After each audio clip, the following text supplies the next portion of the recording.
Украиналық суретші Ленур Велилюляев жас болғанына қарамастан өзінің жеке көрмесін көрсетіп үлгерген. Тіпті оның картиналары халықаралық шарада ел назарына да ұсынылыпты. Айтуынша, ол біраз уақыттан бері Қазақстанға келуді жоспарлап жүрген. Алдымен Түркістанға баруды мақсат тұтқан суретші тарихи ескерткішке бай қала ерекше туынды шығаруға шабыттандырады деп отыр. В Казахстане в первый раз. Бұл менің Қазақстанға алғаш келуім. Маған бұл жерге келу өте қызықты болған. Өйткені мен өзім Өзбекстанда туылғанмын. Сондықтан Қазақстанның мәдениетін, көрікті орындармен танысқым келді. Енді өзімнің туындыларым арқылы бұл көріністі жеткіземін. Бүгінде өңірімізге ат басын бұрған 10 мемлекеттің кәсіби суретшілері бас қосып бір-бірімен танысуда.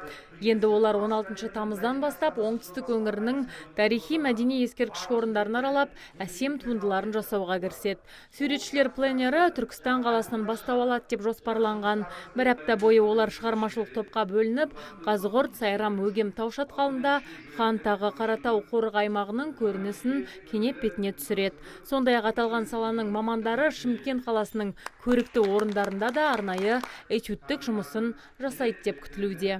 Суретшілердің темасы осы жолы Түркістан қаласының байлығы көрсету үшін. Өйткені Түркістан Түрк дүниясының астанасы болып сайланды ғой, аталды. Сол себептен оны кенеп беттеріне бейнелеу үшін барлық Түрк дүниясынан келген Қазақстанмен бірге 27 суретші сол Түркістанның барлық табиғатын, тарихи мұраларын кенеп беттеріне түсіреді. Шара аясында түркі тілдес елдерінің кәсіби суретшілері өзара тәжірибе алмасуға мүмкіндік алады. Ал пленерде салынған жұмыстар облыстық бейнелеу өнері мұражайында көрме ретінде ел назарына ұсынылады. Аталған шара 22 тамыз күні бастау алады. Сондай-ақ көрменің ашылу салтанатында қатысушыларға сертификат пен арнайы сый-сияпат табысталады деп жоспарланған. Азиза Мадияр, Абзал Тұрабеков, ТВК телеарнасының жаңалықтар қызметі.